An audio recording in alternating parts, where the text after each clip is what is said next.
Hi, I'm Rita Heichenfeld, and welcome to Love Starts in the Kitchen. We're going to start with a wonderful berry cobbler. You can use fresh fruits or frozen. It's easy, it's even due ahead. You're going to love it. So let's get started. Again, we're going to start with the fresh blackberry peach cobbler. Now, depending upon the time of year that you make this, you may not be able to get fresh berries or fresh peaches. You know what? Frozen work just fine. If you use frozen, and that's what I'm using here today, just simply because I think many of you can't get fresh blackberries, especially year-round. So you want about 4 cups total of fruit. Now you can use any unsweetened fruit that's frozen. Strawberries, blueberries, peaches, raspberries, blackberries, whatever, or even a mix. So you want anywhere from 3 to 4 cups. So what I've got in here, and I'm just thawing them slightly, it's a pound of blackberries and almost a pound of frozen peaches. So again, anywhere from 3 to 4 cups is just fine. Just thaw them very slightly. You don't want to thaw them too much. And if they're fresh, of course, you take them right from the garden into the kitchen.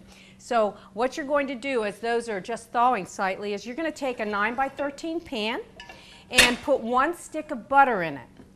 You can use margarine if you want, but you know me, I love to use real butter. 1 stick of butter, and you can put that in the oven for a minute, and you can turn your oven anywhere from 350 to 375, depending on what else you have to bake. So I put 1 stick of butter in my 9 by 13 pan and let it melt. It only takes a minute or so. Now bring that out of the oven while you are making your batter. And this is sort of an upside down cobbler, so old-fashioned but so good. And you know what? It's not too awfully sweet either.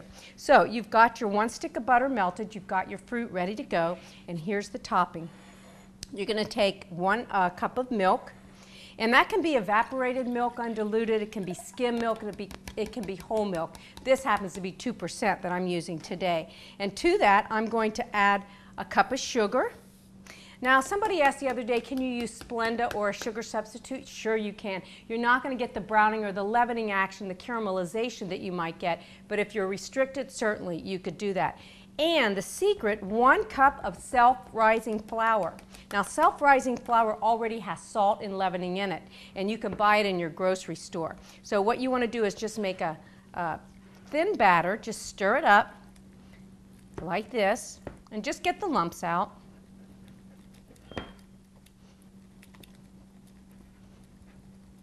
And we're going to add a little vanilla to this. Now, if I was using sour pie cherries or cherries, I'd probably add some almond extract. Oh, about a teaspoon or so. You can sort of eyeball it. Always use real vanilla, too, because imitation vanilla doesn't hold over in the heat. So, believe it or not, this is your batter. Milk, sugar, flour, and a little vanilla. And remember, it's self-rising flour. So what we're going to do now is we're going to take that 9 by 13 pan, and we're going to pour the batter over it. And then we're going to top it with the fruit, which is why it's called an upside-down cobbler. So you don't need to stir. All you're going to do is just pour this batter right over all of that butter. And then next we're going to top it with the fruit. And let me get a spoon here. And you're just going to put the fruit here and there. You just want to make it so that it's evenly on top of the butter and the batter. And the juices that collect, those are good. You know, berries, by the way, are so full of antioxidants. So good for you.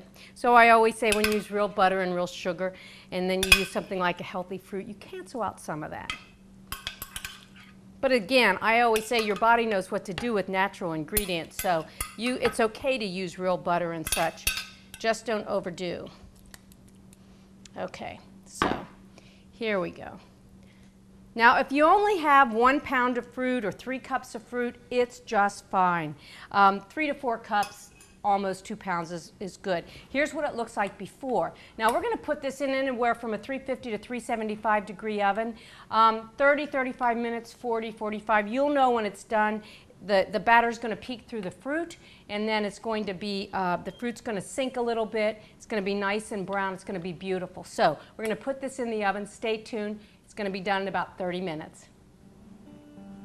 Well, it's been about 35, 40 minutes. Let's see if our cobbler's done.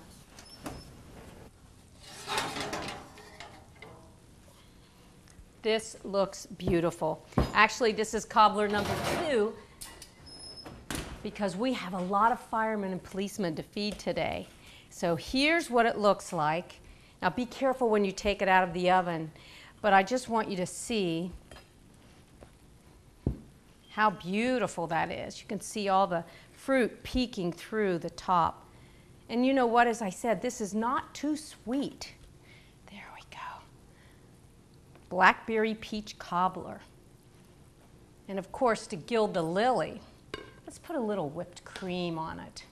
And the great thing about this is what's going to happen is that whipped cream's going to melt. There you have it, blackberry peach cobbler.